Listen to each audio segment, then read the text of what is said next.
Rookie AJ Mitchell has been a revelation off the bench for the Thunder and yet another potential diamond found in the rough by Sam Presti and the rest of Oklahoma City's front office. Unfortunately, the news broke on January 11th that AJ Mitchell would be out for the next 10 to 12 weeks before being reevaluated after he went under a successful procedure to repair a turf toe injury that he suffered on his right big toe. So get well soon, AJ, but I still wanted to highlight just how good he's been this season, how he hit the ground running as a rookie, his unique path to the NBA, and all of the great skills and talents that he brings to the table for the Thunder that will be missed while he's out. AJ Mitchell grew up as the son of a professional basketball player, with his father Barry Mitchell having played 9 seasons in Europe, which resulted in AJ's childhood and upbringing taking place in Belgium. Barry was a decorated player in his career, as you can see here with his awards and accolades, along with averaging just under 14 points, 7 rebounds, and 3 assists for his entire career. AJ had hoop dreams of playing pro just like his dad and playing college ball in America like his older siblings. The only problem was AJ's lack of height. AJ was a late bloomer, only being around 5'8" until he was 16 or 17 before hitting a big growth spurt, rising to 6'2", which helped bolster his chances of being recruited to play in the States. He would ultimately choose to play at UC Santa Barbara, where AJ really blossomed as a player, winning Big West Freshman of the Year. Then in the following season as a sophomore, he won Big West Player of the Year on his way to leading UC Santa Barbara to the NCAA tournament. AJ would go on to enter the NBA draft, along with competing in the pre-draft combine. On day 2 of the 2024 NBA draft, the Thunder made a deal to trade up with the New York Knicks to acquire AJ Mitchell with the 38th overall pick in the draft. A few weeks ago, I asked Thunder head coach Mark Daignault if he could share any of his initial thoughts and memories of AJ going back to the pre-draft process and preseason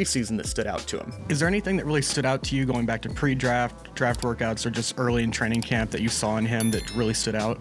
Well, Sam loved him from the jump. I can remember him, all the way back into last season. He was on the road watching him, and I remember him telling me about him before I ever laid eyes on him. And then he came in the right way. He approached Summer League impressively. He's been ridiculously professional. He's attacked the program. He's done everything from a baseline standpoint that makes it easy to bet on him. And then he kind of kept clearing the hurdles as we built things up in September and in training camp and preseason and now into the season. So he's done a great job. AJ, in a lot of ways, hit the ground running at Summer League, where he averaged 16 points, 2 assists, 3 rebounds, and 1 steal per game on 53, 40, 92 shooting splits. Mitchell kept this momentum rolling into the preseason and early in the regular season, where to the surprise of many, including myself, AJ earned himself playing time on opening night in Denver, where he logged over 16 minutes that night for a Thunder team that was coming off being the #1 seed in the West last season. But it wasn't just a one and done on opening night. AJ, before his injury, had established himself as a mainstay of the Thunder's rotation each and every night, owning a lot of the second units as a secondary and at times primary ball handler. Over the past few seasons, the drive and dish game has been a bread and butter aspect of the Thunder's offense. AJ fits right in as a constant penetrate and kick threat. Whether he's doing it in transition, causing havoc on the break, attacking hard closeouts, or handling the ball in the half court, AJ does a great job of getting into the paint and drawing help defenders towards his direction before rifling passes on the money out to the perimeter for his OKC teammates to launch from deep. On the other side of the equation, from the kick out, AJ is also really talented and smart passer in drive and drop off situations. He does a great job on these drives of keeping his eyes up to find potential cutters on the back end of the defense or running from the perimeter toward the rim. AJ is a patient passer in these scenarios, where he does a nice job of allowing plays to develop that can open up passing windows rather than just stopping his dribble and passing it as soon as he can. He doesn't have huge volume in the pick and roll this year, but in his minutes playing in the two-man game, AJ has had some bright spots throwing lobs and drop-off passes to Chet Holmgren and Isaiah Hartenstein when they roll to the rim. AJ processes the game extremely quickly. At times, it feels like he's a play ahead of a lot of defenders with the way he can catch the ball, immediately diagnose where the open man is, and then laser the ball to hit them right in their shooting pocket. The other night, SHAI Gilgeous-Alexander spoke about AJ's high-level feel for the game. It's like you could tell he was taught how to play, and he just plays off his feel, and he makes the right decision most of the time because of that. And when you can feel the game, you can play anywhere, no matter what game you're thrown into. In Germany and Italy and the NBA, in Canada, it doesn't matter. Like, when you can feel the game, you can play, and that's what we're seeing with AJ. That same feel, along with quick read passing, shines through for AJ in transition, where he does a fantastic job of pushing the pace with these hit-ahead passes on the break to spring his teammates open for some easy points. Because of AJ's talents as a passer and an overall well-rounded basketball player, it allows him to play in all sorts of lineups, playing off of OKC's stars like SHAI Gilgeous-Alexander and Jalen Williams. Mark Daignault discussed how he's seen AJ take the pressure off of SHAI, J-Dub, and others as a secondary ball handler and creator. He's just a another guy that is kind of a steady hand on the wheel. When he's got the ball in his hands, he makes very sound plays. He can score, he can shoot, he can play in the mid-range, he can get to the rim, and then he makes the right reads. And so he can play on the ball, he can play off the ball, he's pretty dynamic there. AJ doesn't always play at a breakneck pace, but he does a great job of mixing things up for defenders with a lot of starts, stops, step-throughs, and all kinds of high-level unique footwork to give himself an advantage when attacking the paint and finishing at the rim. But when he does turn on the jets and put on the speed, he can absolutely fry defenders off the dribble. Here's a play where AJ in space just dusts one of the better perimeter defenders in the NBA in Herb Jones. AJ uses that same pace change-up pitch attacking closeouts where he really sells these head fakes to freeze defenders just long enough for him to blow by them. At 6'5", AJ would be considered as a big guard. From time to time, he puts that size to work on some of these back-to-the-basket quick post-ups over smaller guards. But as we know from earlier, AJ for most of his life was on the shorter side before a late growth spurt helped him bloom into the player we see today. AJ spoke on the Game Theory podcast with the Athletic's Sam Vecini about learning to adapt and finish at the rim as a smaller player without a ton of vertical pop.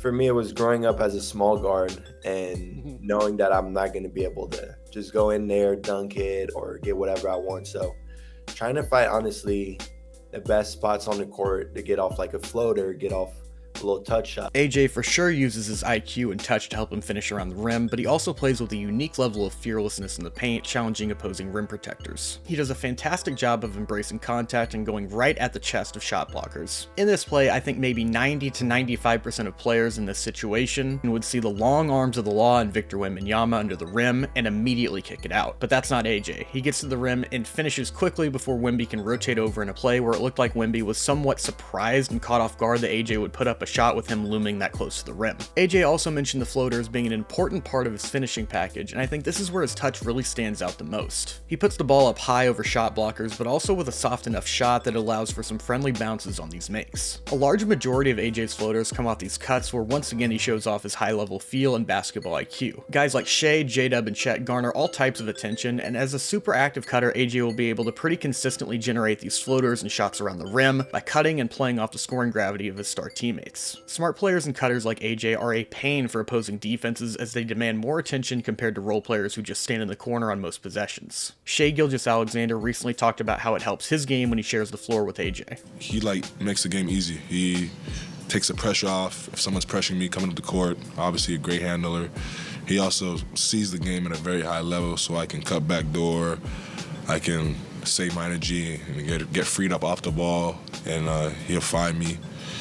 He's special, regardless of his situation and the lack of hype around him, around his name. He affects winning basketball at a very high level, and that's hard to come by, especially for a rookie. He isn't doing it on the highest volume, but this year AJ in the mid-range has done a great job of finding soft spots in the defense to pull up from. Often other teams are going into drop and putting a heavy cushion on AJ's drives, which frees him up for easy pull-ups in the mid-range. One of the bigger questions around AJ Mitchell as a prospect was what type of three-point shooter would he be at the NBA level? AJ over his 3 years at Santa Barbara was an inconsistent deep threat, shooting 32% as a freshman, 26% as a sophomore, and finally 39% from three in his junior year. But these threes came at a very low volume as AJ averaged less than 3 attempts per game every single year of his college career. So far the volume is still relatively low at only 1.5 attempts per game, but AJ has leveled up to another stratosphere as a three-point threat at the NBA level, shooting a scorching 43% from deep, which is good for the second highest three-point shooting percentage among rookies this season who attempt at least 1 3 per game. AJ gets his threes up in a variety of ways, but most of them come off of catch and shoots, which makes sense when you take into account the drive and kick nature of the Thunder's offense, as well as previously mentioned large amount of attention that players like SHAI, Dub, and Chet all demand. AJ does a great job in his shot prep, making sure his feet are set and hands are ready so the second the ball is passed his way, he can immediately rise up into a shot. I can't think of many times where he's looked surprised by a pass or puts up a three without being pretty set. His ability to be ready to fire quickly puts that much more of a strain on opposing defenses, who by the time they rotate, AJ's shot is already in the air and it's too late to give him a good contest. And it isn't just standstill threes for AJ either, as he's shown some flashes as a relocation shooter moving without the ball. Some of these are minor relocations, but they still get the job done, making him more available for passes to come his way. In an extremely small sample size, he's also dipped his toe into pull-up threes, which adds a really interesting potential wrinkle to his game down the line. But is this an outlier year or just a hot streak from a player who was known for streaky three-point shooting in college? It could be, but I don't think so. AJ has indicated signs of this development with him shooting over 80% from the line in his college career. Does this mean I expect him to be a 40% plus three-point shooter for his career?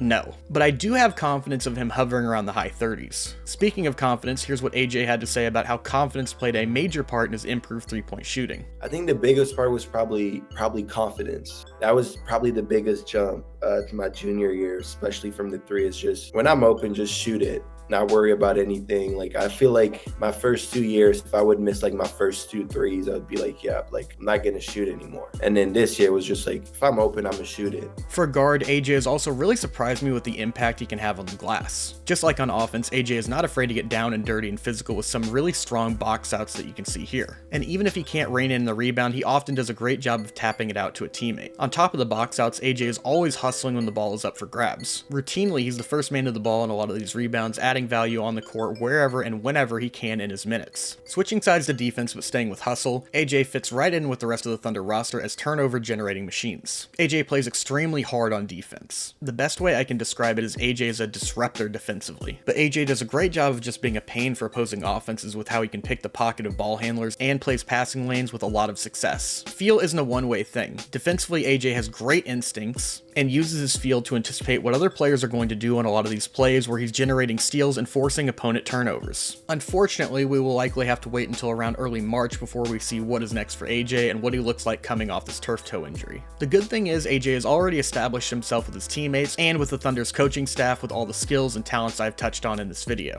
But overall, what is next for AJ? I think you can all but guarantee that AJ will be converted from a two-way deal into a full NBA contract at some point this season, with two-way players only being allowed to play in 50 NBA games, and AJ is already at 34, along with the fact two-way players are not eligible for the postseason. I think for AJ there's going to be an ample amount of opportunities to earn minutes on this Thunder team because of the reliable three-point shooting he's brought to the table, the pressure he takes off SHAI and Dub with his added playmaking, and his overall feisty playstyle on both ends. But still, even at 22 years old, it's still going to be a lot to ask a rookie to run a lot of the offense for the second unit during the playoffs. But what do you think? Do you think AJ Mitchell is ready to be the leader of the Thunder's second unit during the playoffs? What's impressed you most about AJ this season, and how good do you think AJ can be? Let me know down in the comments section below, and if you enjoyed what you saw today, make sure to leave a like on this video, subscribe to my channel so I can keep making fun Thunder content like this for all of you, hit that notification bell so you never miss out on any of my uploads, and as always, until next time, thanks for watching.